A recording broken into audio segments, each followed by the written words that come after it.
We're now going to sew on our D-ring connectors. So you'll need your 2-piece J's and your 2 gusset pieces.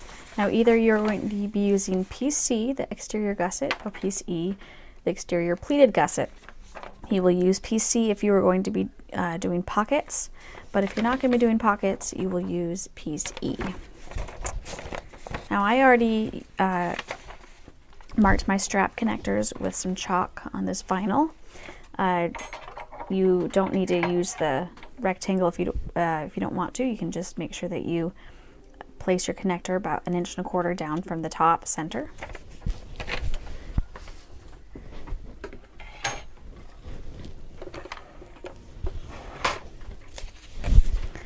So for each of my piece J's, I'm going to need a D-ring and my fabric. I'm going to fold it in so that the long edges meet in the middle. Now, especially for vinyl, which can stretch over time, I like to stabilize it with a piece of ribbon on the inside. And I fold my fabric in around the ribbon.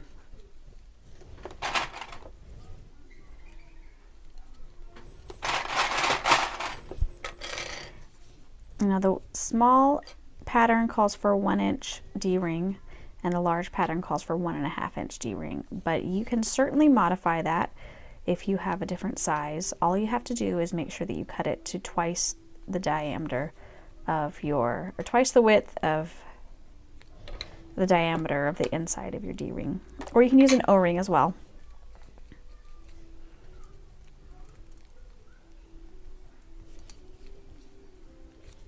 Okay. Now either you can just leave it like this, folded, and then we'll be going through the D-ring, or if you want, you can top stitch it. You will, when it is stitched on later, we will be stitching it, so you'll want to do your top stitching in such a way that your stitches will look good together. So I'm going to top stitch this about 3/8 of an inch from the edge, and later on when I stitch this on, I'll be stitching it about 1/8 of an inch from the edge, and so hopefully my stitching will be parallel. I often just skip the stitching completely and I just put it through the D-ring without stitching it. So it's just up to you. And it would just look like this without stitching.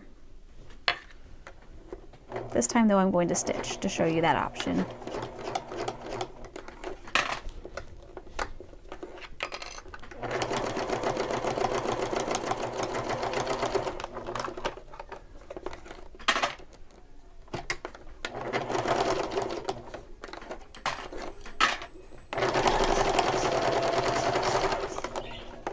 And top stitching does make it easier to work with the D-ring.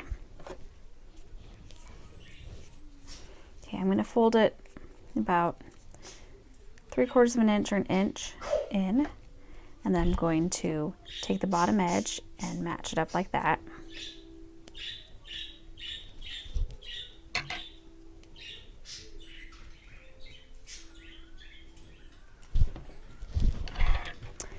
Now I have marked where this D-ring will be with the chalk, but I forgot to mention, I like to stabilize the back of my vinyl. Like I said before, it can stretch over time, and you can do this with other fabrics too. I have taken a piece of stiff but thin interfacing. This is Pellon 926, and I'm just going to clip it back here. And if you're afraid of it moving around, you can use double-sided tape or a little bit of glue from like a glue stick, or painter's tape or something just to keep it in place. But my vinyl is pretty stable, so I don't think that's going to be a problem for me.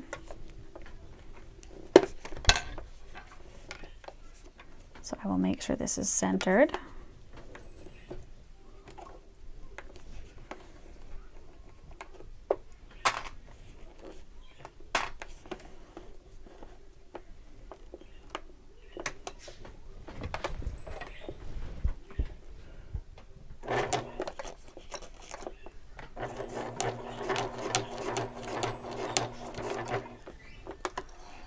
And I'm going to be stitching about 1/8 of an inch from the edge.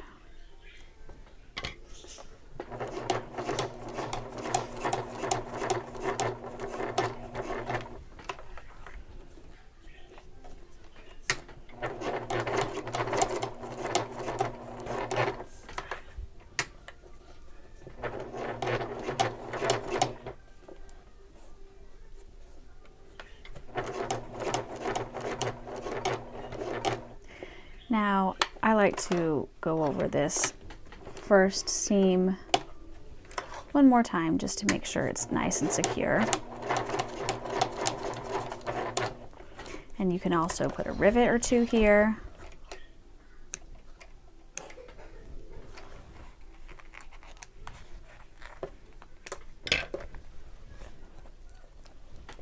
And now I will trim off this excess. You'll definitely want to use something thin. You can use canvas, you can use waterproof canvas, Peltex, something that will not make it a lot of layers for you, for your machine to go through. Okay, so there is one, and you'll notice that my original stitches are parallel and nicely spaced from my top stitching. And now I'm going to repeat that with my second one.